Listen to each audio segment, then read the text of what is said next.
Parce que quand on a été salarié du tertiaire et qu'on a conduit une bagnole dans Paris pendant des années, on est un Untermensch, un sous-homme. Bonjour à tous, bienvenue dans cette nouvelle émission. Vous êtes bien sur le French Dream, la seule et unique chaîne à dépeindre la réalité, la triste réalité de la France. Émission sur le salariat, qu'on a appelé l'enfer du salariat. Bienvenue mon cher Xavier, comment vas-tu ?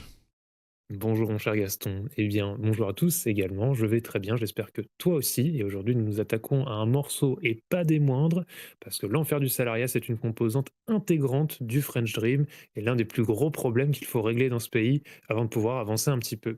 Je propose qu'aujourd'hui on présente le sujet, à la fois un peu historiquement, et puis qu'on donne nos opinions sur la façon dont s'est formé le salariat moderne, et puis après qu'on raconte nos propres expériences, comment on a vécu le salariat, comment on le reconnaît à travers le français moyen, la rat race hein, qui existe même chez nous, et vraiment quels sont les conseils pour en sortir, ou du moins comment espérer une vie meilleure.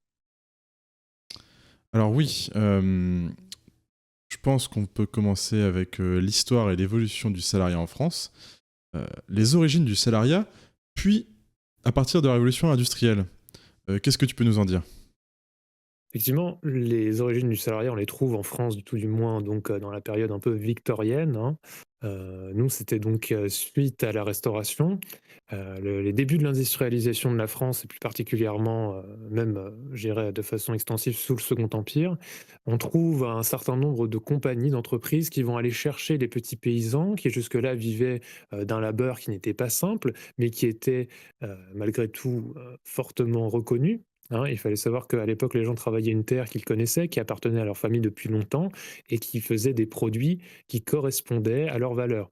Bon, c'est simple à dire, il y avait quand même des famines, énormément de problèmes, peu de stabilité à certaines périodes, mais malgré tout, l'homme travaillait à l'époque parce qu'il avait un métier et non pas un emploi. Il faisait quelque chose de ses mains parce qu'il savait le faire et parce qu'il avait envie de le faire.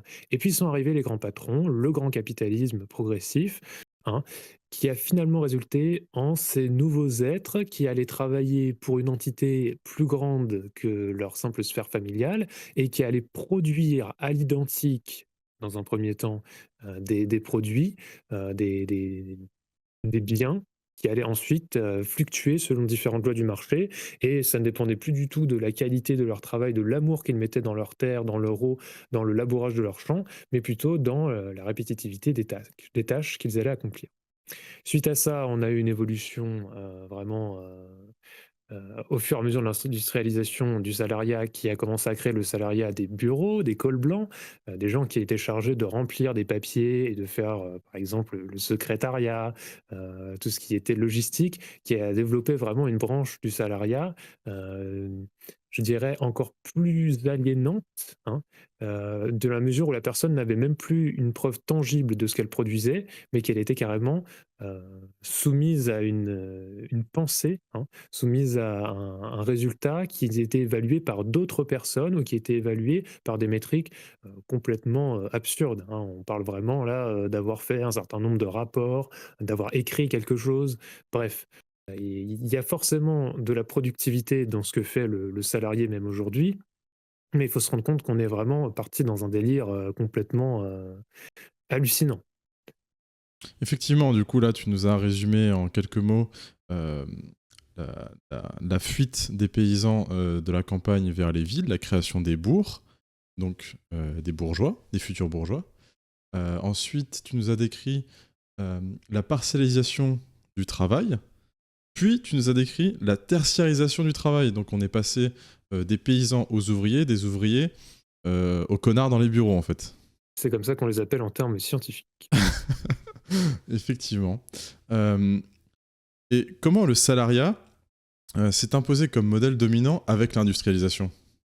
Alors, mon cher Gaston, je pense que cette domination progressive s'est faite déjà quand on remonte à l'époque de Louis XIV. On peut penser au colbertisme, en fait, qui avait redéfini la fonction du paysan, qui n'était plus, comme dans les époques précédentes, médiévales, simplement au service de son maître, hein, direct, et du clergé.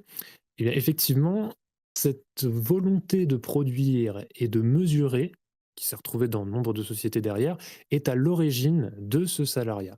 En fait, aujourd'hui, on veut que tout soit chiffré, que tout soit évalué en permanence et vraiment les événements, notamment les guerres mondiales, ont conduit à, une volonté du peuple d'aller au plus simple, de vouloir une rente simple, de vouloir un travail qui lui assurerait un certain revenu sans se poser trop de questions. Il n'y avait plus de question d'avoir un savoir-faire et de développer forcément, de grandes capacités. Si on ne savait pas quoi faire parce qu'on n'avait pas hérité de champs de par ses parents ou qu'on n'avait, pas de capacité technique ou intellectuelle, eh bien, on se mettait au service, d'un employeur qui était le nouveau, format du maître et qui donc, nous laissait devenir un salarié, par sa grande bonté, de nous rendre, compétitifs, hein, et de nous faire de nous, en fait, des espèces de sales merdes, qui, pensent toujours à trépigner et à écraser l'autre, pour, réussir un peu mieux, sa carrière et passer de N+1 à N+2, au bout de 35 ans.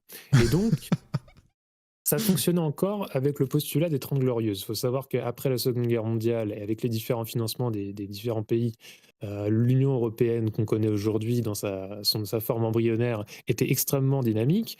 Bien évidemment, on peut voir que le Royaume-Uni et l'Allemagne avaient une dynamique déjà beaucoup plus importante que la France, Effectivement, malgré avec les tout. machines-outils, Mais oui. exactement. Cette forme de dynamique qu'on avait à l'époque nous faisait encore miroiter un espèce de salut, en fait, par le salariat. D'accord, tu vis une vie de merde pendant des années et des années, tu perds ton âme et tu perds ton sang et ta sueur à Tu faire es des actes aliéné. complètement insensés, tu es aliéné et tu travailles comme une merde pour une espèce de feuille blanche, en fait, hein. À la fin de mois, tu n'as pas vraiment, employé ni ton âme ni ton cœur, mais tu touches du pognon. Sauf que ce qui s'est passé en fait à terme, c'est qu'avec la destruction, du foyer, hein, nucléique, déjà les gens ont commencé à vivre seuls et donc les coûts par personne ont augmenté. Forcément, Effectivement, chacun veut oui. son logement, Dans une famille, voilà. il y a qu'une seule machine à laver à payer, il y a qu'un seul frigo à payer, alors que quand on a atomisé tout ça, il fallait que chaque personne ait son petit studio, et son petit frigo, et sa petite machine à laver, et à chaque fois une multiplication des ressources, un besoin de ressources supplémentaires. Et en plus, il y a eu évidemment une baisse énorme, du niveau de vie, hein, du pouvoir d'achat des différents foyers ou des différentes personnes. Donc ça a en plus empiré cet état et donc les gens qui étaient déjà soumis au salariat, eh bien, malgré leurs revendications, malgré leurs idéologies plus ou moins à gauche ou à droite, de faire un ultralibéralisme qui permettrait à chacun d'entreprendre ou à l'inverse, qui permettrait aux hommes d'avoir des sociétés autogérées et de ne plus dépendre d'un patron, eh bien, au contraire, les gens se sont enfoncés la gueule dedans en premier et ont décidé que si, il fallait qu'on soit tous des bons salariés, qu'on soit tous Josiane de la compta ou Michel le Michel le caissier à cariste, Super U. Michel le caissier, ouais. C'est l'homme aujourd'hui qui n'a pas passé son master, hein, et qui n'a pas pris une voie professionnalisante assez rapidement, eh bien c'est ce qu'on lui propose. Voilà, il peut aller voir son pôle emploi, il va lui dire voilà, maintenant il faut que tu te mettes une pilule dans le cul et que tu ailles travailler, faire ton petit 35 heures et tu seras content. Tu n'auras plus rien, mais tu seras très content. Et donc je pense que Vous n'aurez cette rien et vous fin serez heureux. des 30 glorieuses, hein, qui a marqué la fin de l'abondance dans le premier lieu au niveau des années 70 avec les chocs pétroliers, eh bien, est vraiment, que le résultat d'un salariat trop poussé. On voit qu'au final, on a perdu nos différentes particularités françaises dans certains domaines où on excellait parce qu'on a trop poussé au salariat et qu'on a probablement gâché des potentiels génies qui auraient pu partir dans leur propre voie, mais qui finalement se sont fait écraser par ce système.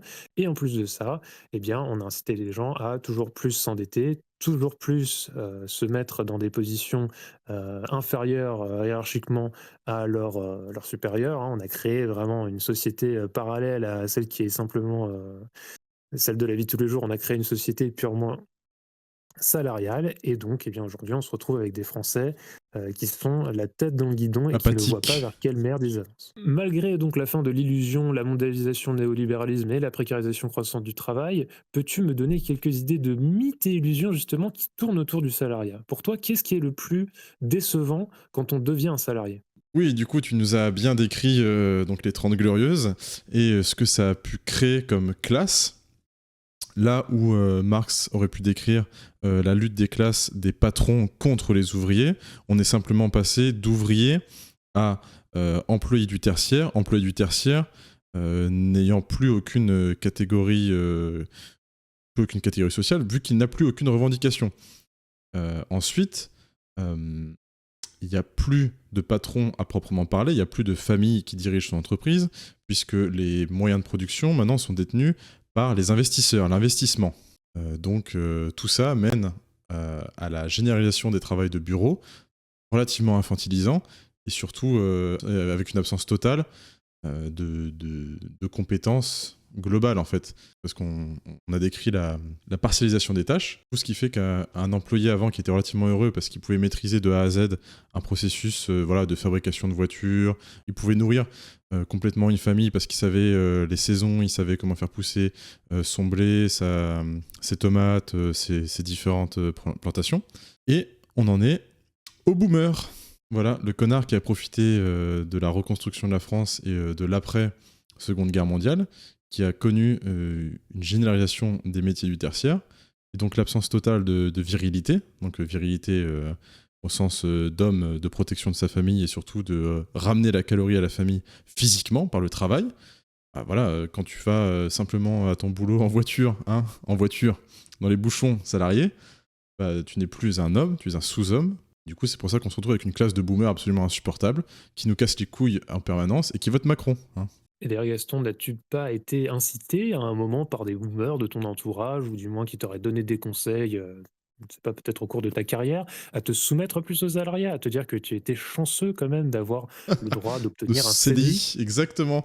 Alors ça, c'est vraiment un phénomène qu'on a pu le constater notamment avec la génération précédente et la génération encore d'avant, où en fait pour eux, le saint Graal, c'était d'avoir le CDI. Donc le CDI qui amène forcément à l'achat d'une maison, sauf que alors deux phénomènes assez différents chez eux et chez nous, c'est que à l'époque, avoir une maison, c'était beaucoup plus simple. Avec un seul salaire, ils pouvaient nourrir leur femme et leurs différents enfants et acheter une maison, avoir l'accès à la propriété. Bon, nous, t'as bien compris que même si toi et ta femme travaillent, t'auras jamais de maison en fait. Ou alors t'auras ton clapier à lapin en bordure de ville, exposé plein nord à côté de la, à côté de la déchetterie. Oui, Très bien c'est situé. un vrai petit palace. Mais c'est vrai que pour les parents et les grands-parents, c'était vraiment une consécration que d'avoir son CDI, que de signer dans une entreprise, qu'elle soit reconnue. Voilà, et on dit qu'il avait un poste, on dit qu'il était quelqu'un d'important. Quand il se présentait en tant que, je sais pas, employé de bureau dans une grosse boîte, si possible côté au CAC 40. Et, mais voilà, alors que finalement, c'est de la merde en fait, c'est simplement se soumettre à quelqu'un d'autre, tout en ne maîtrisant pas de A à Z ce qu'on fait. Exactement, une forme de dépendance en fait. Et de féminisation de tout ça. Vous avez simplement à rentrer dans un bureau d'études, vous voyez que les mecs sont tous voilà, 30, entre 35 45, à moitié chauve, avec une belle calvitie, un peu bedonnant, et aucune discussion, aucune culture. Et voilà, c'est des gens, selon leur sensibilité, qui votent un coup à droite, un coup à gauche. Bon, maintenant, ils votent tous pour Macron, vu qu'il est ni à gauche ni à droite. Et voilà, c'est ça la société française, c'est ce qu'on décrit dans le French Dream. Et qu'est-ce qu'on propose à ce jeune, ce jeune plouc? Bon, on lui propose d'avoir donc sa maison en bordure de ville avec sa grosse Magali qu'on a décrit dans les épisodes précédents, avec Exactement, son chien, sa scénique, et d'emmener ces deux gosses absolument insupportables au foot le dimanche matin. D'ailleurs, tant qu'on y est, par rapport aux précédents épisodes, n'hésitez pas à vous abonner et à cliquer sur la cloche, on vous le dit en plein milieu de l'épisode, ça fait plaisir. Mon cher Gaston, tu as raison. Non seulement il y a donc cette proposition assez désœuvrante, pourquoi vouloir travailler toute sa vie et se casser le cul pour au final finir dans une petite merde en bord de route, ou alors finir dans une espèce de tour HLM, hein, entouré de vous savez qui, en termes de population, n'est pas forcément très réjouissant non plus, hein. Déjà, il faut savoir aussi les enfers des commutes, hein, d'aller au travail, de prendre les transports, de devoir se rendre avec sa propre bagnole ou dans les transports en commun. Pareil, de recroiser toujours les mêmes le matin. Quand on est en région parisienne, vraiment, au bout d'un moment, ça fait péter un câble. Et donc, tout ça pourquoi? Pour ne plus avoir de sécurité de l'emploi, pour avoir un CDI qui n'est même pas garant de ne pas être dans la précarité, parce qu'encore une fois, si on se retrouve tout seul à avoir un petit studio, à avoir juste un CDI, mais avec le revenu, le SMIC, bon, eh ben, bonjour pour se démerder pour la suite. Donc, mon cher Gaston, je me posais la question, voilà. Penses-tu qu'il existe parmi les salariés au moins certains, peut-être les cadres, peut-être une certaine échelle, qui évitent un peu ce genre de désagrément? Oui, je vois ce que tu veux dire. Bah, en fait, à la limite, la seule classe qui échappe vraiment au salariat, ça serait il y a deux catégories. Tu as soit les parasites du bas, donc ceux qui sont vraiment au chômage, du coup, qui touchent le chômage pour peu qu'ils soient un peu handicapés, qui peuvent toucher l'AH, et eux, ils sont vraiment en dehors du salariat. Et après, tu as vraiment les investisseurs, donc la classe possédante les entreprises, qui sont plus les patrons. On voit bien que c'est pas parce que tu as le nom de ta boîte que tu es propriétaire de ta boîte. C'est généralement l'investisseur qui est propriétaire de ta boîte. Donc eux qui sont aussi des Exactement. parasites, qui n'apportent rien, qui n'apportent aucune plus-value, qui se contentent simplement de dire que les actions vont baisser ou vont descendre en fonction, en fonction de ce qu'a pu faire son copain le producteur par rapport à la boîte, qui aussi représente une classe parasitaire. Donc en fait, non, voilà, nous, on est la couche du milieu, voilà, la couche qui se faisons taper au porte-monnaie par les impôts. La classe du haut y échappant par leur défiscalisation et leur nomadisme. Et la classe du bas y échappant parce que en France, en dessous d'un certain seuil, on ne paye pas d'impôts. Donc en fait, on est vraiment les connards, hein, voilà, les connards du milieu. Et comme tu le décris, en fait, cette classe au-dessus de nous, c'est un petit peu ces anciens seigneurs, hein, locaux, reconvertis dans la finance. Si on regarde, c'est un petit peu cette figure qui se retranscrit à chaque époque, finalement. Mais à la limite, ce qu'avait le seigneur, c'était quand même une certaine grâce, une certaine pudeur, une certaine élégance. Là, maintenant, on se retrouve simplement avec voilà, des gens costards. Pareil, en fait, qui sont aucune culture, qui se contentent simplement de prendre comme esclaves les meilleurs esclaves possibles, et voilà, d'avoir des nouveaux nègres de maison. Exactement. Là, avant, les mythes du salariat et les mythes de la sécurité de l'emploi, ce que nos grands-parents ont rêvé d'avoir, pour nous les jeunes, c'est vraiment c'est l'enfer en fait. C'est l'enfer et puis en plus en termes d'horaire, on nous dit souvent qu'on a de la chance d'avoir les 35 heures, qu'on a énormément de vacances et cetera. Faut voir le taux de burn-out, faut voir les mecs qui se suicident chez Orange, chez EDF et cetera. On voit quand même des cadres qui n'en peuvent plus malgré tout. On voit quand même des salariés qui sont au bout du bout. Est-ce que tu penses qu'il y a pas en fait un piège du 9h-18h, hein? Le temps de travail est-il égal au temps de productivité à ton avis, mon cher Gaston? Alors effectivement, là, je vais rebondir sur deux paramètres. Déjà, on arrive à une telle situation où les villes maintenant sont tellement grandes, les centres étant très éloignés des périurbains. Pour te rendre à ton lieu de travail, déjà, tu as énormément de temps de trajet. Donc, admettons, tu commences à 8h, bah, bien souvent, tu es obligé de te lever à 6h30. Donc, déjà, c'est pas la même histoire. Pareil pour le soir. Si tu habites, je sais pas, en banlieue parisienne, tu dois prendre le RER avec, oui, vous savez qui. Bah, pareil, tu vas rentrer à 18h30, 20h30 le soir chez toi. Donc, déjà, t'es plus vraiment à 35 heures. Effectivement, tu es présent 35 heures sur ton lieu de travail. Mais au final, à la fin de ta journée, tu as fait bien plus que 35 heures. Tu t'es quand même tapé pas mal d'heures de transport. Premièrement. Deuxièmement, le midi, il n'y a vraiment jamais une déconnexion totale. Il y a toujours un connard qui va te faire chier à te demander des trucs, alors que c'est ta pause repas, que tu es en train de digérer ta gamelle, voilà. Ça me fait toujours marrer. Les gens qui, Fameuse gamelle. les gens qui disent le midi qu'ils mangent une gamelle, mais putain, mais vous n'êtes pas des kleps, bordel. Vous n'êtes pas des chiens, arrêtez de dire que vous mangez des gamelles. Vous mangez je sais pas, un repas préparé, même pas par votre femme, votre grosse Magali. Et Putain. oui, quand ce n'est pas la salade Sodebo. Et voilà, vous avez le choix entre la salade Sodebo ou la gamelle, hein. Alors il y a deux catégories, soit t'es vraiment, on va dire, pressé comme un citron. Donc ça, dans une usine, typiquement, ça va vraiment être le bas de l'échelle de l'usine. Ou, je sais pas, les caristes, ceux qui gèrent l'approvisionnement, on va dire vraiment les tâches les plus besogneuses de l'entreprise, eux, ils vont vraiment être pressés. Ils ont vraiment assez peu de temps pour eux. On va dire les non-cadres. Puis t'arrives au niveau des cadres, qu'on pourrait appeler les cols blancs. Et qui, eux, par contre, bon, ils arrivent à 9h. Généralement, ils habitent beaucoup plus près de leur lieu de travail, parce qu'ils ont la possibilité d'acheter une maison beaucoup plus proche.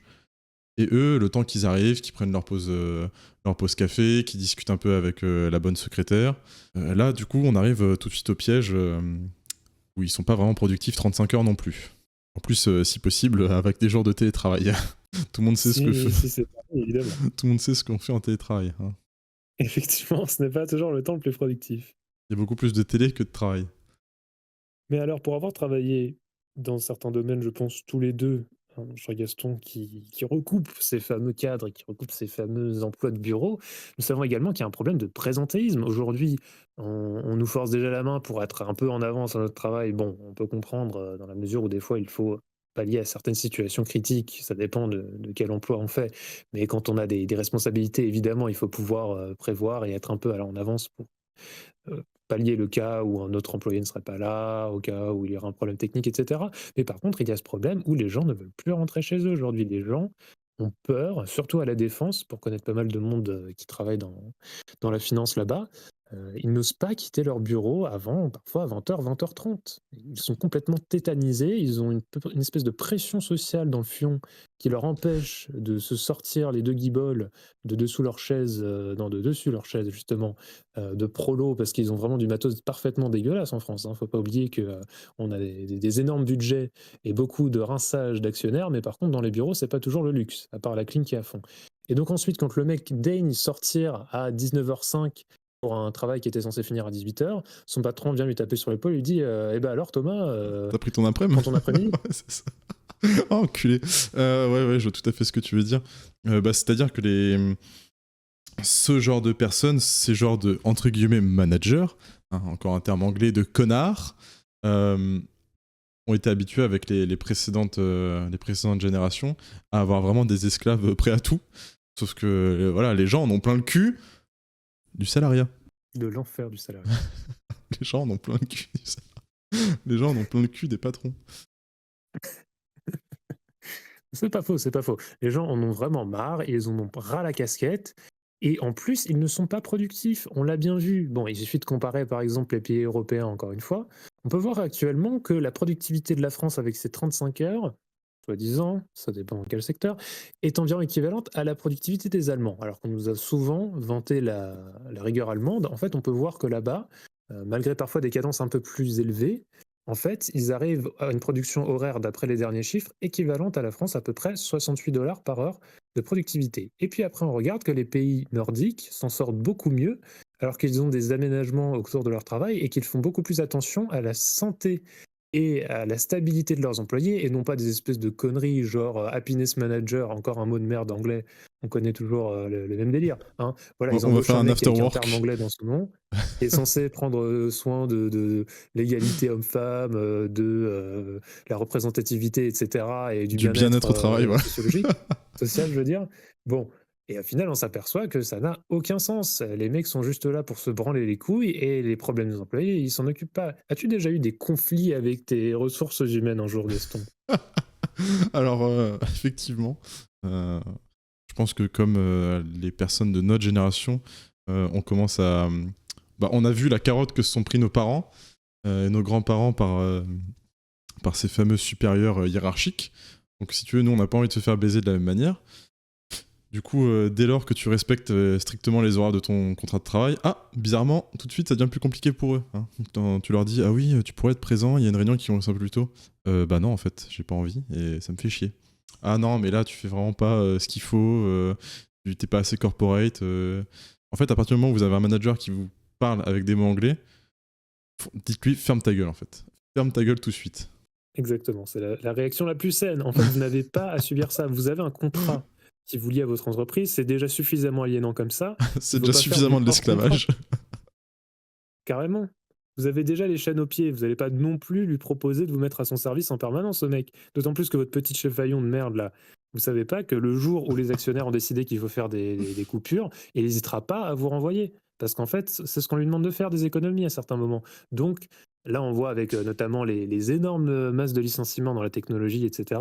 Vraiment, c'est pas le genre de mec qui va devenir votre pote, hein. Si vous lui rendez un service, non seulement et lui, il vous rendra jamais de service en contrepartie, mais en plus, il vous notera pas forcément très bien. Et puis, même la notation, on s'en branle parce que de toute façon, C'est souvent il n'y fait a à la plus gueule d'ailleurs. d'évolution de carrière. Ouais. Alors pour tous ceux qui nous écoutent, n'espérez pas évoluer. Si vous voulez vraiment changer de poste, changez de boîte. En général, Exactement. vous êtes pris pour un poste et croyez-moi bien que pour évoluer, c'est beaucoup plus compliqué. À chaque nouvelle ouverture de poste ou à chaque changement, ils vont juste embaucher quelqu'un qui a été prévu pour. Ils vont pas s'amuser à vous faire évoluer vous. Ça va prendre du temps, de l'argent, des formations. Alors que quelqu'un externe qui est déjà formé au poste pourvu ou à pourvoir, c'est beaucoup plus rapide en fait. Donc n'espérez pas avoir non plus des montées en compétences et des évolutions énormes en restant en France, premièrement. Et deuxièmement, comme l'a dit Xavier, votre patron c'est pas votre pote en fait, ou votre supérieur c'est pas votre pote. Il va tout faire juste pour vous extorquer un maximum de boulot. C'est pas parce qu'ils vous tapent dans le dos en vous disant on va faire un after work est-ce que t'as fait le, le webinaire mon cul sur la commode, c'est votre ami. Hein. Pareil pour vos collègues en fait. Vos collègues, tout ce qu'ils veulent, c'est pas vos amis non plus en fait. Alors, on a déjà évoqué dans un épisode précédent qu'on pouvait potentiellement rencontrer l'amour au travail. Ça, c'était une statistique qui existe. Oui. Cependant, il ne faut pas du tout en faire un objectif. Si ça arrive, c'est vraiment fortuit, c'est le fruit du hasard. Oui. Dans tous les cas, effectivement, nos relations au travail se résument à essayer d'éviter de rentrer dans cette rat race compétitive de merde. Au lieu de faire comme les autres, quand on vous dit, tiens, regardez, là, il y a l'objectif, il y a les KPI, etc., il faut faire tant de productivité pour d'ici la fin du trimestre, eh bien, dites-vous que si vous êtes le dernier sur le tableau, vous êtes viré. Mais dites-vous que si vous êtes le premier, vous vous êtes juste enfoncé un manche à balai dans le cul, en fait. Mm. Donc, l'objectif pour vous, c'est pas d'arriver premier, c'est d'arriver avant-dernier. Comme ça, vous ne serez pas trop cassé la tête, mais vous ne serez pas viré. Exactement. En fait, ça résume assez bien le salariat. Là où avant, quelqu'un possédant ses moyens de production pouvait tout faire dans sa chaîne de A à Z. Bah là, en fait, vous vous contentez d'être comme en classe, planqué au milieu de la mêlée, la moyenne, et pas plus en fait. Et là, vous verrez que tout ira bien pour vous. Ça, c'est des petites astuces qu'on vous donne, parce que si vous commencez à vraiment être trop performant, vous allez rentrer ce qu'on appelle dans la surproduction. Et à partir du moment où vous commencez à faire un tout petit peu moins que ce que vous avez l'habitude de faire, par fatigue ou par quelque chose vous tracasse, bah là, forcément, quelqu'un va vous tomber dessus. Exactement, vous allez être sous une pression supplémentaire avec ça. Et en plus, le peu de promotions que vous pourriez avoir, parce qu'on a dit qu'elles étaient pratiquement inexistantes, mais ce qu'on peut faire éventuellement, c'est vous donner plus de responsabilités, pas plus de salaire. Mais pour le même job, on va vous faire des choses supplémentaires, d'autres tâches, alors que c'est même pas dans votre description originale. Et donc, en plus de ça, vous allez commencer à vous coltiner le travail des autres branleurs, qui eux vont être bien contents de se délester. Mm. Et en fait, tout ça, on arrive dans un cercle vicieux où je reviens juste sur une notion assez importante, c'est la notion des horaires. Où on est tellement occupé la journée avec notre 8 heures de travail plus, on va dire, 1 heure le matin, 1 heure le soir. Donc on arrive à 10 heures. 10 heures d'occupation externe. Donc là, forcément, quand on rentre à la maison, avec le cerveau totalement broyé par nos activités quotidiennes, on a autre chose à foutre que de lire, s'intéresser au monde. Donc déjà, ça nous déshumanise, ça nous déconstruit dans le sens où on n'a plus le temps de se cultiver ou de faire autre chose, ou d'avoir du temps pour faire du sport, pour avoir des loisirs. Vous passez simplement de la production à la consommation, parce que vous êtes à moitié dépressif, et que pour se sentir un peu mieux, vous avez besoin d'acheter le dernier clavier, la dernière souris, la dernière chaise, la dernière bagnole, etc. Deuxièmement, ce qui fait que quand vous n'allez pas branler grand-chose pour pas avoir plus de responsabilités, c'est là où on se retrouve avec des collègues où tu leur demandes juste un petit service, ils vont dire « Ah non, non, moi je le fais pas. » Ok, enculé. On se retrouve vraiment face à des espèces d'immondes connards qui pensent qu'à leur gueule et qui sont dans le matérialisme pur. Effectivement, s'ils n'y voient pas un intérêt strict à vous aider, ils ne le feront jamais. Ouais. Hein, tout simplement. L'individualisme et c'est le triste d'en matérialisme arriver à pur, cette en fait. mentalité. C'était ça, on voulait en venir, c'est l'individualisme et le matérialisme pur qu'on retrouve dans n'importe quelle entreprise. Et à partir du moment où ces types-là, qui ont été habitués à l'individualisme, commencent à avoir un peu plus de responsabilités, ils vont devenir des futurs responsables hiérarchiques. C'est ça, en fait, que vous allez recevoir comme responsable hiérarchique, des connards individualistes qui pensent qu'à leur plan de carrière à eux. Et plus ils y pensent, plus ils sont récompensés. C'est ça le problème, c'est qu'en plus la méritocratie n'existe plus, comme on vous l'a dit. Et comme tu l'as très bien évoqué d'ailleurs, Gaston, le salariat, c'est une forme moderne de servitude en fait. Tu l'as comparé un peu à de l'esclavage, et c'est vrai que c'est totalement ça. Et non seulement il y a ce côté esclavage, parce qu'on nous force à rentrer dans un moule de merde pour être toujours plus productif, des bons chiens-chiens au service du maître au-dessus, pour espérer pouvoir ronger un os éventuellement. Et puis il y a aussi ce côté prisonnier. En fait, on est dépendant du salaire, on est dépendant, ne serait-ce que pour louer un appartement aujourd'hui en France, le nombre de documents qu'on nous demande par rapport à notre entreprise, la période d'essai, plusieurs mois de salaire, effectivement. Salaire. Ouais. Même des fois, c'est avoir 3 fois le montant de ta location en salaire. Avec les prix d'aujourd'hui, c'est tout simplement hallucinant. Si tu as un appart à, Et comme tu peu près à l'évoquais, les 850 Français euros deviennent ou complètement 900 déprimés euros, et dépendants. ce qui est pas déconnant, un appartement à 800 euros maintenant. Enfin, si, ce qui est déconnant, mais ce qui est normal plutôt, ça fait que vous devez avoir un minimum, je sais pas, 2500 euros de salaire, c'est énorme. Tout simplement ahurissant. Et Gaston, comme tu le disais là juste à l'instant, non seulement les Français vont être complètement sortis de leur mentalité. Ils rentrent chez eux, comme tu le disais, ils lisent plus, ils ne s'instruisent plus, ils pensent plus à rien. Ils allument, TPMP et voilà, c'est tout. Ils se vident la tête, hein, comme ils disent. C'est d'ailleurs bien dommage parce que déjà ne rien faire, rester idle, ça ne permet pas de progresser. Alors en plus, se vider la tête de ses savoirs et de ses connaissances pour rentrer dans une connerie encore plus pure, c'est forcément négatif. Et du coup, on a un peuple qui est en dépression et qui en plus subit l'anxiété et un sentiment d'aliénation permanent. En fait, on pense à son boulot dans ses rêves, on pense à son boulot quand on se brosse les dents. On a envie de péter un câble au bout d'un moment, en fait. Et c'est pour ça que le français part de faire des vacances à droite à gauche aux quatre coins du monde. Heureusement qu'il les a ces semaines de vacances, parce qu'en fait, c'est juste une espèce de De soupape, traitement. ouais, de Hein. soupape de libération avant qu'il saute du toit. Exactement. Mais là où, effectivement, où je voulais en revenir, c'est que il a un boulot tellement chiant la journée qu'il est obligé de se vider la tête, et c'est quand même assez triste et tragique. Mais en même temps, ce qui arrange bien, on va dire, l'Empire, que surtout il ne s'intéresse pas au monde qui l'entoure, et que surtout il se contente de consommer bêtement. Et en plus, avec la génération actuelle qui, à la limite, regarde même plus de films, on pouvait à la limite dire qu'avant, regarder des films et des séries, ça pouvait apporter une certaine forme de savoir. Maintenant, avec les vidéos TikTok de 10 secondes, voilà, le temps d'attention il a été réduit à 10 secondes. Et ça en fait une génération complètement soumise, mais qui de toute façon n'aura aucune volonté de s'en sortir. Si les gens n'ont même pas idée que ça existe, en fait, on critique énormément la Corée du Nord pour certains aspects en disant que son peuple n'a pas véritablement envie de se libérer de ces dictateurs parce qu'ils ne connaissent pas le monde extérieur, ils ne connaissent pas la liberté occidentale formidable qu'on nous vend toujours, et donc ils n'ont pas envie d'y accéder.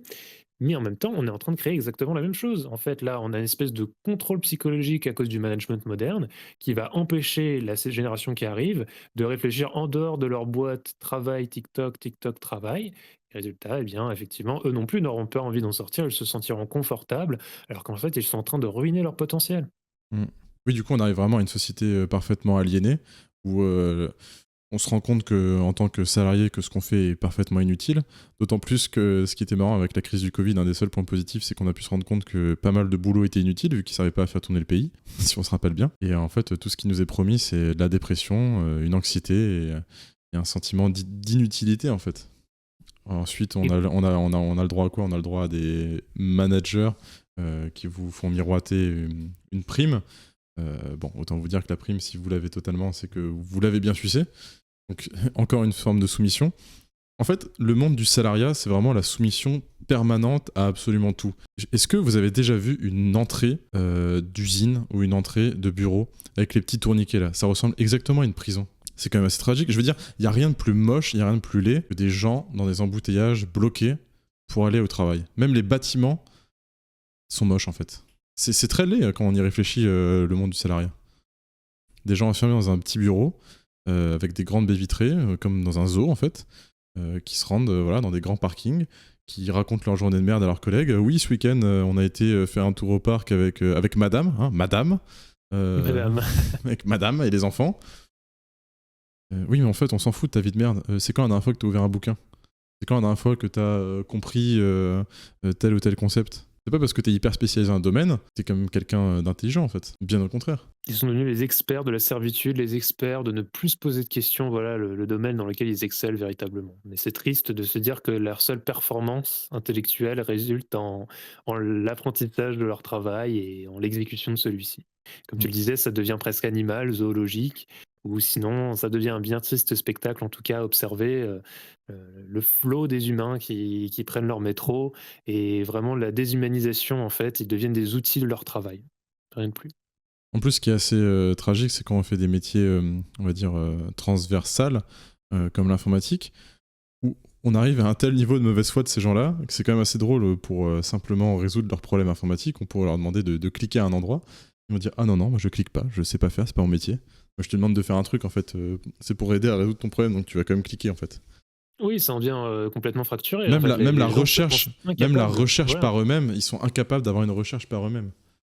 Ils osent même plus ouvrir une page pour aller chercher sur Google, comme tu le dis. Ouais. Et même avec, l'intelligence artificielle, je suis sûr que certains, n'oseraient pas, taper deux trois mots dans ChatGPT, pour se sortir un peu, le la gourde du fion et dire: «Allez voilà, j'essaye au moins de comprendre, pourquoi quand mon câble RJ45 est pas branché, je n'ai pas internet». Ouais. Il y a peut-être des questions à se poser à un moment. Et en fait, si on voulait même penser la société et prendre ce que pourrait être l'avenir de la société. Donc, pour résumer, on est passé du petit propriétaire de ses moyens de production, au petit paysan, au petit ouvrier, justement à l'ouvrier des usines, qui travaillait pour un patron, donc à la partialisation du travail, puis à l'ouvrier tout court d'une usine qui a elle-même été rachetée par les actionnaires, donc qui travaille même plus pour un patron, mais qui travaille simplement pour des gens anonymes, une société anonyme, quand même un statut marrant, une société anonyme, personne ne sait à qui elle appartient. Oui. Aux ouvriers du tertiaire moderne, la couche moyenne salariée. Et ce qui pourrait être l'avenir de la couche moyenne salariée, c'est l'externalisation des services avec la sous-traitance. Voilà, la sous-traitance, c'est votre avenir. Vous allez être sous-traité maintenant. Sous-traité dans les deux termes. Vous allez être sous-traité comme une merde et sous-traité parce que quelqu'un va faire votre travail mieux et moins cher. Exactement, on peut voir avec les entreprises, même à l'échelle européenne déjà, le fait que certains perdent leur emploi, ça a été d'abord dans les BPO, hein, les call centers, les machins qui ont commencé à perdre énormément, mais maintenant il y a des entreprises de services dans absolument tous les domaines, l'informatique, les services, et cetera, et cetera. Le Tout ce qui nettoyage, peut le se faire à ménage. distance. Non mais oui, effectivement, donc les premiers on va dire, secteurs à être externalisés, en général, c'est le ménage et l'informatique. Hein. Vous appelez n'importe quel call center de votre opérateur préféré, on sent bien que le call center n'est pas situé en France. On le sent bien, et puis de toute façon, même s'il était situé en France, on ferait vraiment en sorte que ce soit les employés les moins bien payés qui puissent y accéder, et que même au sein de la France, dans le cas où éventuellement ce type de travail existera encore, on est vraiment au fond du panier, et avec les pires couvertures sociales, les pires conditions de travail. Bref, c'est pas recommandable. Et effectivement, le plus souvent, c'est à minima ailleurs dans l'Europe, et le plus souvent, évidemment, sur d'autres continents. On a créé du coup cette espèce de transmission du salariat à des populations qui, elles, en dépendent encore plus et sont encore plus prêtes à se soumettre. Et du coup, le bon toutou français qui avait fait son bon travail pendant des années, qui avait un peu son nonos quand même tous les mois, et bien maintenant il se retrouve flanqué un grand coup dans le cul et il n'a plus de travail. Oui, effectivement. Et éventuellement, selon toi, mon cher Xavier, est-ce qu'il y a une alternative à tout ça ? Est-ce que être en freelance, tu penses que c'est une alternative ou un piège ? Alors, il faut évidemment se donner des limites, il faut évidemment savoir s'organiser. Ce n'est pas le cas de tout le monde, il faut faire déjà une profession avec un minimum de savoir-faire pour pouvoir se mettre en freelance dans la plupart des cas, qu'il s'agisse d'écriture, de programmation, de design, etc. Et ça, ce sont les exemples les plus communs, mais la freelance peut quand même exister dans d'autres domaines. Il est évident que dans des systèmes structurés, typiquement de santé, il est plus compliqué de se mettre freelance, hein. On peut être à son compte, on peut être une infirmière libérale, mais on sera toujours plus ou moins rattaché à des pôles nationaux. Si on veut rester en France, le système de la freelance, et notamment à cause des impôts, parce qu'il y a quand même l'URSSAF, etc., qui sont une énorme pression mise sur les gens avec leurs auto-entreprises, c'est un peu le piège à Macron. C'est un peu le piège de dire aux gens: ah, vous n'arrivez plus à trouver de travail, faites votre propre travail. D'accord, oui, mais il faut quand même trouver des clients et il faut quand même pouvoir être sûr d'assurer une certaine rentabilité. Ça demande énormément d'investissement, hein, que ce soit économique mais aussi personnel. Longtemps, ouais. Et on peut très vite se retrouver complètement débordé. Alors il faut savoir s'organiser et il faut savoir si on produit véritablement quelque chose d'utile. Et on en revient au problème originel.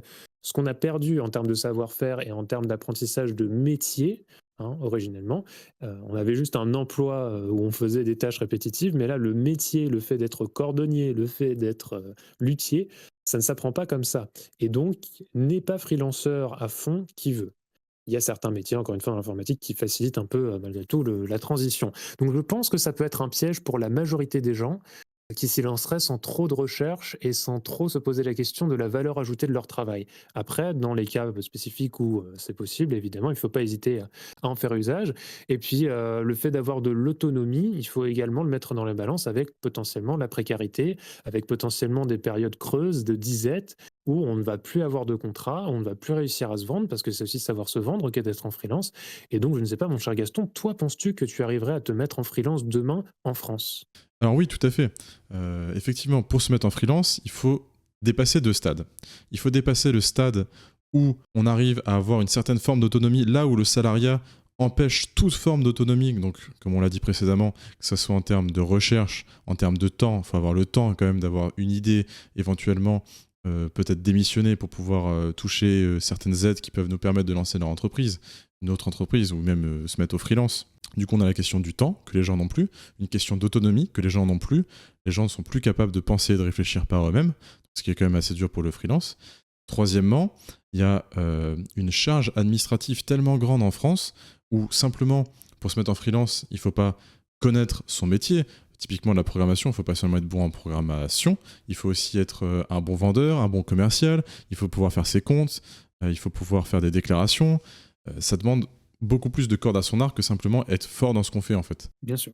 Pour en revenir à la freelance, je dirais que ça peut être une opportunité, mais ensuite, il faudra vraiment plus compter ses heures.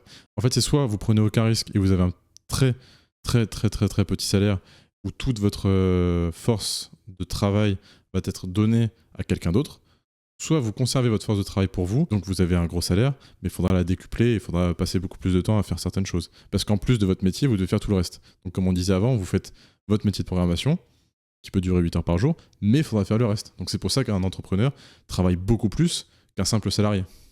Et en plus de ça, le fait qu'il va falloir également s'organiser, heu, outre la vie qu'on va déjà mener avec, donc potentiellement, du travail, qu'il va falloir gérer et arriver, comme tu l'as dit, au niveau du marketing, au niveau de la comptabilité, au niveau de la déclaration des impôts et cetera et cetera et puis, aussi garder une vie privée quand on se met à faire plusieurs contrats et qu'on se dit: «Tiens, finalement, cette semaine, au lieu de 3 contrats, je vais essayer d'en faire 4». Bon, parfois, ça peut également être très pesant de vouloir surperformer, même dans le domaine où on n'a pas de pression extérieure, mais où on ne voit plus vraiment en fait la limite et on n'est plus organisé dans une société, mais uniquement par nous-mêmes. Le freelance peut nous pousser à aller un peu trop loin, je pense aussi, au moins au début, en quête de nouvelles ressources. Donc il faut également, prendre soin de savoir, mettre le stop au bon moment dans son organisation freelance et de trouver une activité qui n'est pas forcément extrêmement lucrative sur la longévité, mais au contraire qui est très rentable par heure travaillée pour être sûr qu'on investit bien ses moyens. Oui, tout à fait. Et c'est vrai que normalement, l'objectif de chaque homme, c'est d'arriver à une certaine autonomie, premièrement. Donc c'est pour ça qu'on pourrait dire que les gens dans les bureaux ne sont absolument pas autonomes, et donc absolument pas euh, ne sont pas des hommes. Deuxièmement, il faut arriver à une certaine indépendance financière. Je ne sais pas ce que tu peux nous en dire par rapport à ce sujet. Un terme anglais, FIRE, le FIRE, Financial Independence Retire Early, donc indépendance financière et retraite tôt. Qu'est-ce que tu peux nous dire par rapport à ce sujet? Alors effectivement, ça c'est un modèle qui s'est imposé d'abord dans les milieux anglo-saxons, c'est pour ça que le terme est resté anglais pour l'instant. On va demander à l'Académie française de nous en faire une version française très rapidement. Si on veut obtenir des revenus passifs, des revenus sur le long terme qui vont nous être reversés sans action de notre part, bon, c'est bien sympa de vouloir être rentier, mais ça s'acquiert pas comme ça. Ce principe FIRE existe également en fait pour les salariés, hein, ce n'est pas propre à celui qui possède sa propre entreprise ou qui serait exclusivement auto-entrepreneur. Mais ça fonctionne mieux quand on a déjà un sentiment d'organisation et qu'on a un minimum de connaissances dans les investissements. Bon, effectivement, il s'agit d'investir dans les bons placements, que ce soit, à la fois, boursier, éventuellement les cryptomonnaies ou d'autres moyens d'investissement stables, qui nous permettent d'obtenir un revenu relativement calculé. Par exemple, aujourd'hui, on sait qu'en France, avec un investissement d'environ 900 000 €, on peut s'assurer une rente d'environ 2 000 € par mois minimum. Bon, net d'impôts. Oui, Effectivement, tout l'objectif, c'est d'obtenir cette rente de 2 000 € par mois, mais pas quand on arrive à 65 ans. C'est là que FIRE entre en jeu. C'est que des gens qui auront travaillé entre la vingtaine et la quarantaine essayent d'accéder déjà à ce stade en se disant: «Non, je ne vais pas me préoccuper de la retraite que va me reverser un État hypothétique. Merci grand Macron et ses amis de me verser ma retraite pour laquelle j'ai juste cotisé, 45 piges bientôt». Non, il s'agit de se faire sa propre retraite et ses propres moyens de subvenir à ses besoins. Bien qu'on n'est jamais trop sûr, parfois on peut avoir un enfant, cet enfant a envie d'aller étudier en Suisse, et cetera. Et là, il y a des dépenses supplémentaires qui peuvent, exister. Bon, c'est un exemple, bateau, mais malgré tout, il faut avoir à la fois une petite caisse dans laquelle on puisse taper en cas d'urgence et sinon un revenu à peu près assuré tous les mois. Et même en accédant à ce type de statut, en fait, ce qui est très paradoxal en France, c'est que vous ne serez pas pris au sérieux. Oui, j'ai 900 000 euros placés, oui, je touche 2 000 euros par mois, mais si je veux louer un appartement, encore une fois, à, je ne sais pas, si je veux louer un appartement qui serait à 700 euros par mois, donc je serais juste en dessous des 2 100 euros par mois, déjà, ce serait compliqué, mais en plus, si je n'ai pas ma feuille de salaire de mon entreprise, de mon sacro-saint patron, il y a de fortes chances que le bailleur refuse de me signer le contrat. C'est terrible quand même. Oui, en fait, là, ce qu'on veut simplement vous dire, c'est que vous n'avez peut-être pas le choix d'être salarié, vous avez peut-être pas les corones de vous mettre à votre compte. Bah, essayez au moins d'investir intelligemment votre argent. C'est vrai qu'on n'a aucune éducation financière en France, personne ne sait comment placer son argent, et en fait, arrêtez d'acheter des objets de merde. Voilà, ça c'est un bon conseil qu'on peut vous donner, ça c'est le petit bonus. Arrêtez de consommer des trucs de merde inutiles et commencez à investir, commencez à préparer votre futur. Parce que c'est pas Ne laissez pas avec les... votre argent dormir. Ouais, c'est ça, ne laissez pas votre argent dormir, arrêtez d'acheter des trucs de merde, et c'est pas 10 ans de Macron, 15 ans de Macron que vous allez faire que vous allez partir à la retraite tôt, hein, et avoir une certaine indépendance financière. Bien sûr que non, ça sera plutôt l'inverse. Vous allez les trimer toute votre vie, jusqu'à ce que vous Pensez à soyez votre plus très utile, indépendance. puis vous aurez le droit à peut-être un suicide autorisé. C'est ça, si c'est voté d'ici là.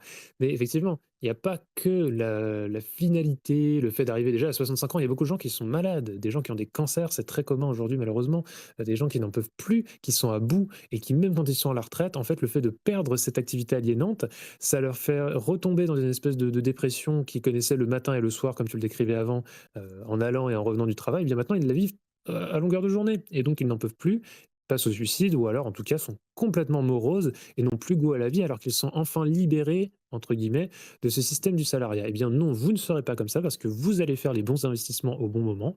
Alors, nous ne sommes pas en train de vous donner des conseils particuliers, mais juste de vous faire vos propres recherches, votre propre instruction, et demandez-vous comment je pourrais être plus heureux en étant plus autonome, en ayant ma propre culture et mes propres dépenses avec mon propre pécule. Voilà, c'est ça en fait. Si vous voulez de nouveau être responsable et vous comporter correctement, arrêtez de subir et commencez à agir. Donc commencez à agir financièrement pour vous, pour votre famille, pour vos proches, pour vos enfants. Arrêtez votre soumission, premièrement au salariat, aux embouteillages, et commencez à réfléchir intelligemment.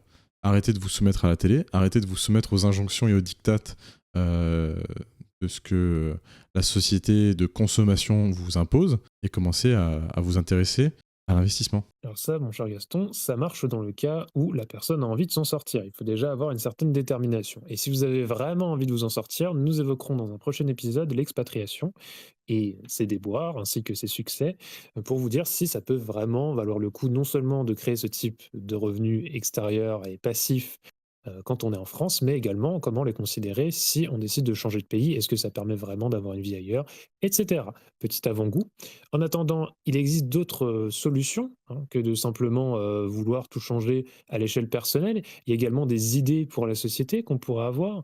Bon, est-ce que le modèle économique est encore viable? Comme on l'a dit depuis les Trente Glorieuses, plus vraiment. Est-ce que le productivisme est vraiment recherché à son paroxysme aujourd'hui en France? Ou est-il au contraire exploité par ces patrons de merde sans vous donner suffisamment de retour? En fait, aujourd'hui, on voit qu'il y a un écart énorme et qui, à mon avis, n'a jamais été aussi grand entre les revenus des actionnaires et les revenus des employés. Est-ce vraiment normal? En fait, c'est que dans une société totalement coupée du spirituel et d'une certaine forme transcendantale, on se retrouve avec plus aucun but dans la vie. On se tourne quasiment vers du nihilisme et une forme d'individualisme qui, à part nous apporter une énorme frustration, une énorme angoisse et un énorme stress, c'est ça en fait que produit notre société. On arrive à des gens parfaitement déprimés, incapables de faire quoi que ce soit, dans un système qui est bien trop confortable pour eux, tout en leur empêchant et de se cultiver et de faire autre chose. En fait, faut pas en vouloir aux gens de pas assez se bouger le cul, c'est parce qu'on les a mis dans une certaine forme. Ils sont comme hypnotisés en fait, parce qu'ils ont une certaine forme de confort que leur permet le salariat et de par ce salariat, une forme d'acculture, parce qu'ils n'ont plus le temps de faire autre chose en fait.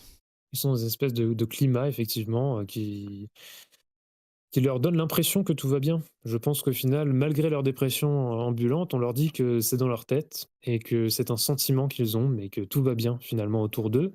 Et on leur amène progressivement différents types de réformes. On leur dit, mais ne vous en faites pas, mes amis, Plusieurs débats autour de la redistribution des richesses sont en cours, alors que c'est toujours le même débat, c'est toujours le même problème. On prend toujours à cette classe moyenne qu'on a décrit plus tôt pour renvoyer un peu vers le bas et beaucoup vers le haut malheureusement, au travers de nos impôts.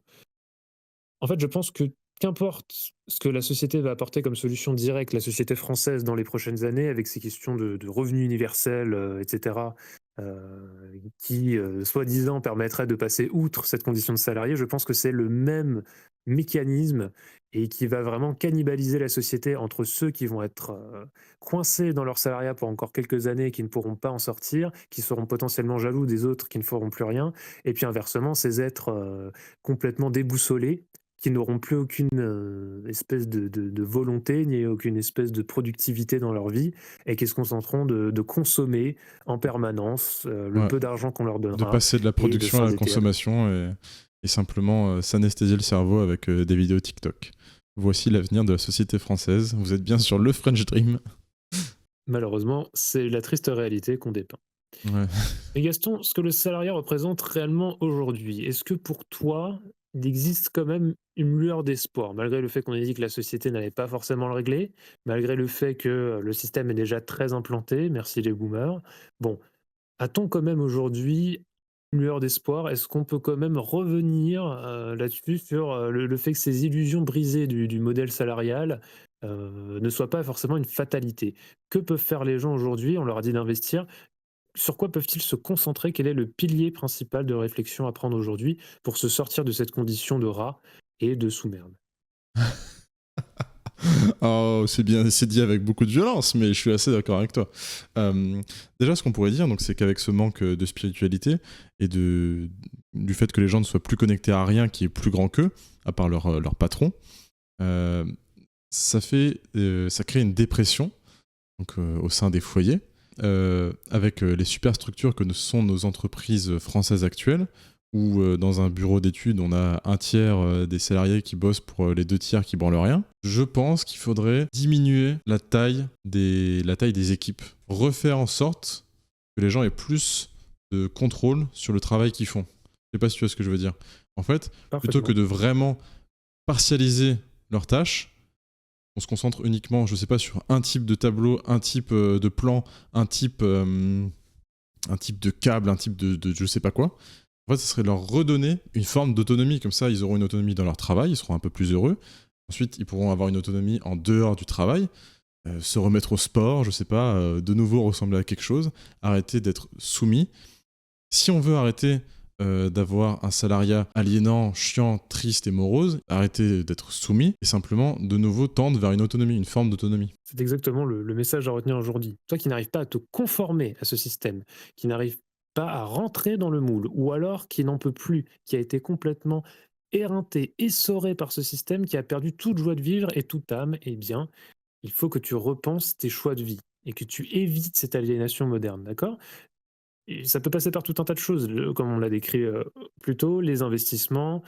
Tu peux essayer de développer une activité de ton côté, peut-être te former, mais dans tous les cas, il faut que tu sois acteur de ta vie. Comme on l'a décrit pour d'autres sujets, le fait d'être passif ne sera que destructeur sur le long terme, non seulement pour ta vie, hein, pour ce que tu représentes, pour le côté matérialiste de la chose, mais également pour ton esprit. Et si tu veux commencer à te ressortir de cette situation, à éviter les pièges que te tendent la société et le salariat, eh bien, il faut que tu ailles chercher au plus profond de toi cette énergie dont on décrivait qu'elle était aspirée par tes collègues, par tes supérieurs et par ta hiérarchie. Il faut que tu l'utilises à bon escient, cette énergie. Tu en as toujours un peu et tu dois aller la chercher. Effectivement, et il faut vraiment passer, premièrement, je pense, au-delà du mythe des études, où on te fait miroiter un beau diplôme d'ingénieur pour avoir un beau salaire, des conditions de travail agréables. En fait, tu vas juste finir un esclave, et faut aussi dépasser ce stade-là en premier lieu, je pense. Effectivement, dépasser le stade des études, dépasser ensuite le stade de l'entrée dans l'entreprise avec les stages, l'alternance, etc., où on te fait miroiter des choses. Aujourd'hui, les alternants, tels que je les ai vus dans les entreprises où j'étais récemment, sont pris et ensuite jetés comme des vieilles chaussettes à la fin de leur période, hein. Ils ne sont absolument plus embauchés systématiquement, ce qui est quand même assez effarant dans des grands groupes que je ne citerai pas. Bref, Donc si on pouvait conclure, mon cher Xavier, effectivement, comme tu l'as évoqué précédemment, je pense que notre prochain épisode portera sur l'expatriation qui peut-être un moyen de sortir de la morosité et donc du French Dream français pour se concentrer vers un futur bien plus radieux. On Est-ce que essaiera de répondre à la fois aux questions des expatriés existants et des futurs expatriés, où nous nous mettrons dans la perspective de comprendre pourquoi la France pourrait s'arranger et comment surtout, et quelles sont les conditions à observer dans un pays avant de s'y rendre pour être sûr qu'on y aura une meilleure vie. Effectivement, mon cher Xavier, sortons de la grisaille française, sortons de la morosité, sortons du salariat, sortons des embouteillages et concentrons-nous vers un avenir meilleur. C'est tout ce qu'on peut vous souhaiter.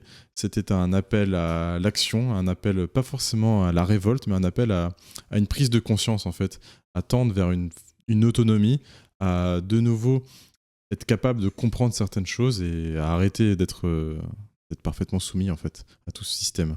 C'était le French Dream. Un mot de la fin, mon cher Xavier? Merci à tous de nous avoir suivis. En tout cas, où que vous en soyez actuellement, ne perdez pas espoir. Le salariat, c'est chiant, c'est déprimant, mais vous allez vous sortir la tête de l'eau et vous allez vous bouger pour améliorer votre vie. Et on sera avec vous. Merci Gaston. Merci, mon cher Xavier. Bonne soirée à tous. Au revoir.